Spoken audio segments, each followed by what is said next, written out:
Hello! Thank you for watching this video. Today I will be talking with Miss Valenti, the French teacher at BMOS. Her spirit animal is a dolphin, she loves being outside and in nature, and this was her favorite picture of the month October of 2023. It's a photo of Monaco, which is near France. I hope you enjoyed learning about Miss Valenti and BMOS like I did in this video. Oh my god, she's here. Hi. Hello. How are you, Rachel? Oh my god! Your background. I love your background. That looks really familiar to me. It's the picture you sent me, so I know. Miss Erin, she sent me the orientation video of all the teachers, and I immediately noticed your energy. Like I thought you were really fun, and you were really into the games that the teachers were playing. I just thought that was cool. Thank you, Rachel. I try to approach teaching that way too. It should be, I want my students to know who I am, and I want it because, we're separated by a screen. So I want to make sure they can feel, my energy and my excitement about what I do. So thank you. No, of course. Is your background also Monaco, or is it somewhere different? No, this is actually Saint-Tropez. Do you want me to change it? I can change it. No. You don't have to change. You don't have to change it. You absolutely. I just wanted to learn more about your background. Oh yes, it's Saint-Tropez. I was there this summer, and I just love the south of France, as you know. So I try to visit as many of the coastal towns as possible. So that's my inspiration for my background right now. As we both know, you told me you were a lover of nature. Yeah. And so I was wondering, it made me wonder, if each month of the year was like a person, which month would you want to be friends with the most? I think if I could be friends with somebody who represented a month, it would have to be probably July. Because to me, July represents when most of us, besides the professional community that works every day of the year, as an educator, to me, July is the best time to do things that I can't do during the school year. And it represents, if a friend could represent July, it would represent the excitement and the fun of doing the things that I can't do during the regular school year. And just knowing that I have a schedule that's a more personal schedule instead of my school schedule. I really, really like that answer. Did you recently teach at Bryn Mawr Online? Well, last year was the first inaugural year of a Bryn Mawr Online School. So this is like a brand new school. And you can think that after the pandemic, after COVID, we all adjusted our thinking and teaching and how it is to be a teacher and a student, and how important the online connection became. So I think it just made sense that Bryn Mawr rolled out an online school. So it's a brand new concept.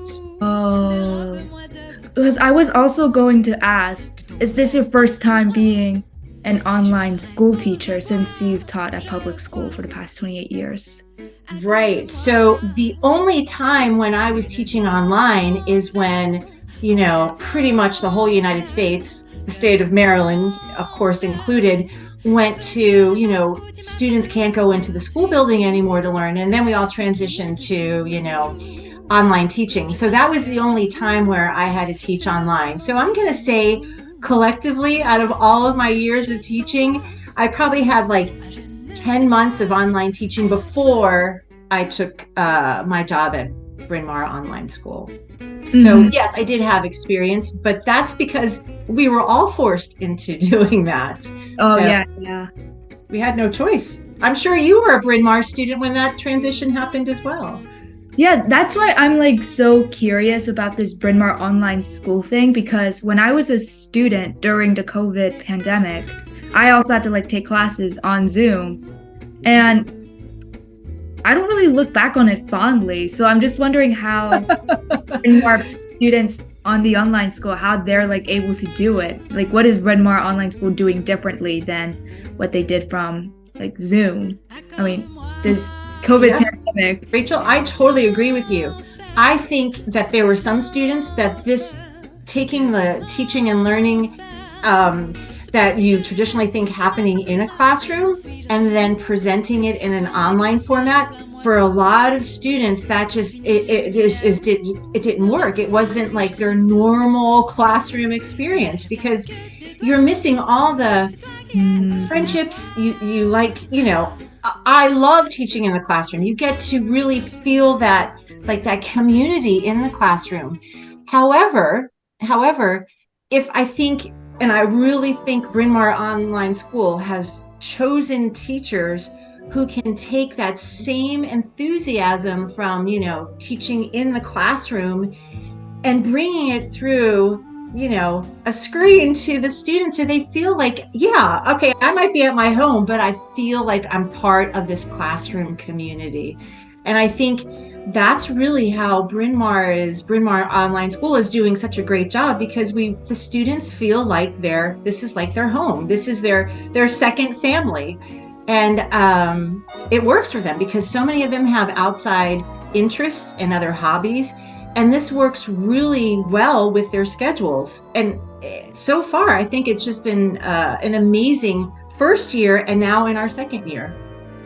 I'm glad you mentioned the students, but also the types of teachers that Bryn Mawr was hiring, because I didn't really know that they were specifically looking for teachers who can really like strengthen the community and really want to be part of the community. That's a cool fact. Like, I didn't know that. Rachel, I can tell you that is probably what makes, Bryn Mawr Online School, I think, and I'm not trying to push out a brand here, I just really think that as soon as the student is a part of our community, they are taken care of automatically. So each student is paired up with a success coach, and that success coach monitors grades, listens to other teachers who might say, look, I have a concern about this student. That success coach is almost like having, I don't know what to say, like a friend, an advocate, almost like your school parent, looking out for you and just making sure that you as a whole person, emotionally and socially and academically, are doing well. So I think that's really sort of our brand, that we really want to develop each student the best that we can. And I think it's empowering. I love that all of my students are female. I went to an all-girls high school. And, at first, I went to private school pretty much for 12 years of my life, but for high school, it was only females. And, I thought like, oh, I'm really going to miss having, males in the class. But I'll be honest, as soon as you get into that all-female environment, you're like, this is so cool. We are all like, we have this in common, and it's very empowering. And I that's really another reason why I think Bryn Mawr Online School is doing so well, is because we really want to nurture young women and give them the ability to be future leaders, future whatever they want to do, but just that confidence to do it. Yeah, you gave a really good explanation of the kinds of teachers that Bryn Mawr Online School is looking for. As a teacher at this online school, what types of students do you feel like would thrive in Bryn Mawr Online School, or what type of students do you feel like Bryn Mawr Online School is for? That's a really thoughtful question, Rachel. I think that the Bryn Mawr Online student is the student who feels that I can still be in my home, wherever I might be learning, yet I can still be the student feeling a part, that I'm getting all of my academics, I am learning, I am treated like I am an important part of this community, this Bryn Mawr Online School family. And I really think it's for somebody who knows that I'm going to be individually, and I think that's a big key, like an individual who is a part of this family. And I might have outside interests, like many of our students have other interests, and this really works well with their schedule. So I think it's an ideal BMOS student would be somebody who knows who they are, and they understand that life is more than academics, but they know that once they're a part of the BMOS community, they're going to grow academically and they're going to have emotional and social support at the same time. So I think it's somebody who really wants to be, propelled into a direction where they can be a person in the future that makes meaningful decisions and has a positive impact on their community, and even greater, more than their community. So that's the type of BMOS student I think would really benefit. That was a good answer. You talked about academic growth, and I'm wondering if the rigor is there in an online format, because I feel like in person I can feel the rigor, but for online school it feels like it's, well, this might be very rude of me to say, it feels like a cop-out. That's just the image I have in my head. You know what? I think that is a natural thought, Rachel, because remember when you were the Bryn Mawr School student who had a transition into online learning? Yeah. Everybody was pushed into that. So you had teachers who probably were not very comfortable with technology. And to them, this was like, right. I am just rolling with this. Like, my students don't have their videos on, students aren't participating. I'm just going to share the information to whomever wants to take it. But I think because Bryn Mawr Online School is taking care and choosing teachers who have the ability to use technology to make it engaging. So yes, the rigor is there. I mean, I would like to think that when I'm teaching my French classes, it is the same experience that students who are in a brick and mortar classroom would have in the online classroom. It's the same experience, and by being able to use technology, it's that same feel. We are in a classroom together. It's just that we're not necessarily together, but that screen is really bridging us, and it's creating that sense of being in your classroom and that sense of community. So I think your mind, well, yeah, it's just a cop-out. I think that was your initial experience with online teaching, because educators were just floundering with how do I do this? So I think we're a little more seasoned. Most of us have the experience in taking advantage of technology and using it to the best teaching practices we can use. And Rachel, teaching is not only about just the, I'm teaching you French, okay?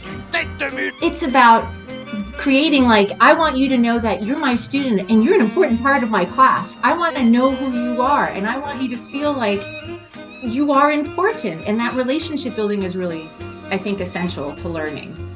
So, have you ever met any of your students in person, or has it always been online? That's a great question, Rachel, because by chance, and we're talking about a 1 in a million chance here, one of my students from last year happened to be one of my students. We live in the same community. And when she decided to go to Bryn Mawr Online School, and when I took the position as a French teacher, we knew each other already from the public school time that we had together as our French teacher. So that was, I can tell you, that was wow. And then when we had our BMOS retreat in April, it was so cool. Rachel, it was so cool to meet all of our students. It was like a family reunion. We all knew each other. And that's how this screen didn't make a difference, because we all knew each other. And it was so cool. It was hey, there's grandma, there's grandpa. It was hey, there's Mr. Curtis, there's Mr. Ecker. It was amazing. And the retreat was online. Sorry? The retreat was online? No, it was in person. We went to your alma mater, and we actually met up for a weekend. Oh, that's so cool. I didn't.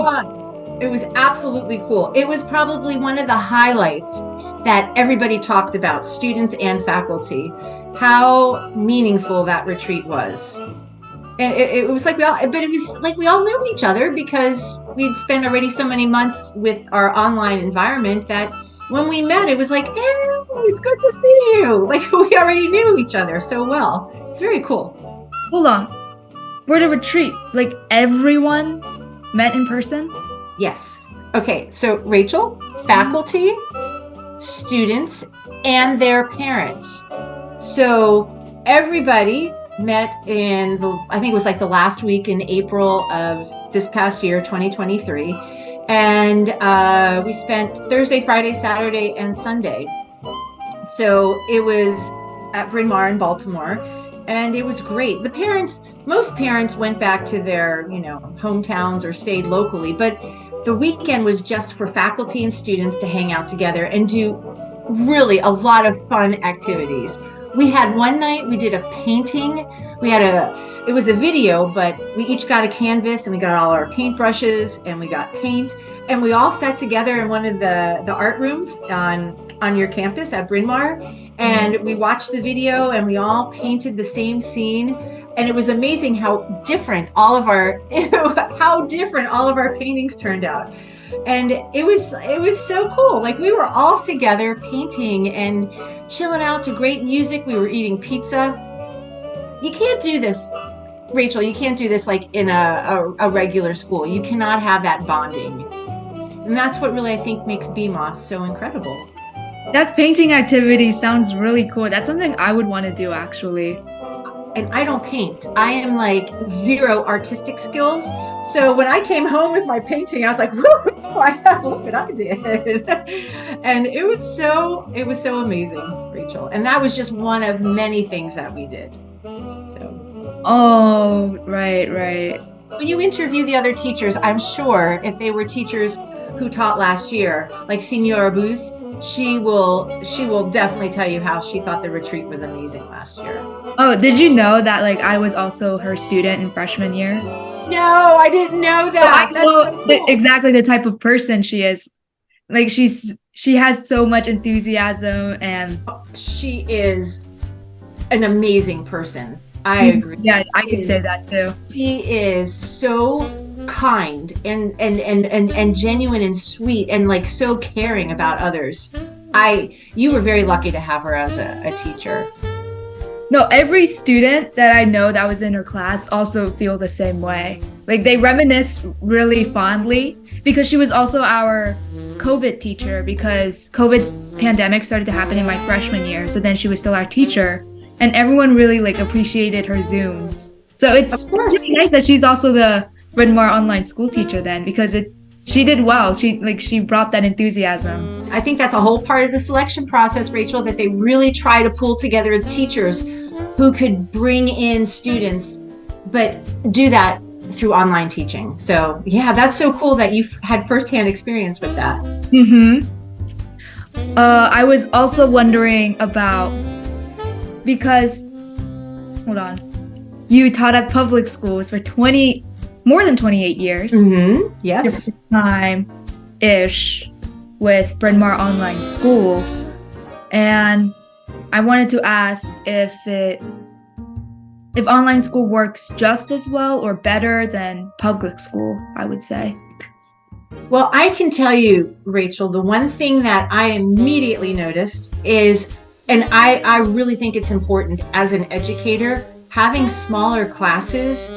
When I was teaching public school, I had 32, 34 students in a class, and just me, and it's just, you cannot, like, you present your information and, you're there for your students, but that's only 1U to 32 to 34 students.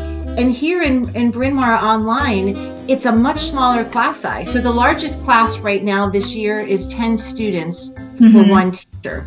So that's the largest. The smallest is 2 students per teacher. So it is really individualized experience for the student. And that's what I think makes this online school better than public school, because it really is that that, more of a one-on-one experience. The ratio is much more in favor of the student feeling like, yeah, I can get the information that I need. One of the things that we established this year is a chat through Google Chat. So each academic discipline has, like, I have a French chat, and Senora Booz has her Spanish chat. So we can communicate 24/7. If my students have a question during class, they can type the question in the chat. So, instruction can keep continuing, and I can look at the chat, and it's not through Zoom, because sometimes that gets a little cumbersome when a teacher's using, let's say, Zoom, and they have the chat feature open. Here we have it on Bryn Mawr, the Bryn Mawr chat. So it's like a very fluid document. We can all interact with each other, and it can happen during class and outside of class. So it's like having your cell phone, but it's just, using the Bryn Mawr chat feature. And I think that's amazing. That would never happen in a public school setting, ever. So I really love that feature. I also appreciated the close bonds I was able to make with my teacher because of the small classroom size. Yes. In my senior year, my biggest class, my smallest class actually was 4 students, including me. But then I was able to be really, really close with my history teacher. And I'm really grateful to him, because I feel like without him, I wouldn't be where I am today, at USC, for example. That's amazing. I really think that, and I don't just say that because I'm an educator, but I really think everybody can look back, hopefully, in their life and think about an educator who really made a difference. Somebody who took that time to be that person for you, to support you, to help you know, okay, this is maybe my shortcoming. What can I do to work through that and to improve? And if I make mistakes, that's okay. It's amazing to have an educator like that. Rachel, you're so lucky. Yeah, I do feel really grateful that I got a Bryn Mawr education. I am watching the time. It's 2:58. Wanted to ask one more question, and you can answer do it as you can. This might be a hard question. I was wondering if you had any unexpected challenges when you first started at Bryn Mawr Online School, and how you were, I guess, able to overcome them. Yeah, that's a really good question, because since everything we do is technologically based, we were all introduced last year, and this is the first time I ever learned it. It's a new app. It's called Class, CLASS. It's like Zoom, but it's like Zoom supersized. It has so many more capabilities than just a regular Zoom feature. And we were all learning that for the first time, how to use this new app Class, this new platform. And because we were all learning it at the same time, there was some, we had a couple of glitches, but we learned from that. And this year, because we already had last year to figure out, okay, this is something new, we've all grown from it. We understand how to use this feature. So yes, there were times where we were all learning something new, and we just had to go through the typical learning process of, at times it's going to work, and at times it's not going to work. And what are we going to do when this is not working? And what can we do to work around it and figure out the glitch? So yeah, Rachel, things like that do happen. But I think because we're such a close-knit community, especially the faculty, we were all able to help each other out. And it was something that we overcame. I like how that was the biggest challenge, but you turned it into you put a positive spin on it, so it didn't even feel like a challenge. Yeah, it's it's a part of growing. Everybody needs to grow. Even adults, teachers, we're always improving. And if we stop improving, that to me is we don't want to get stale or stagnant, because we're all going forward and we need to keep up with that, and maybe even be a little ahead of that if possible. Oh, so you feel that growth at Bryn Mawr Online School, there's no stagnancy per se? No. Every day is a new day, Rachel, and everything that we've done in the past has just helped us to be more secure in building our foundation so we can be better at what we do.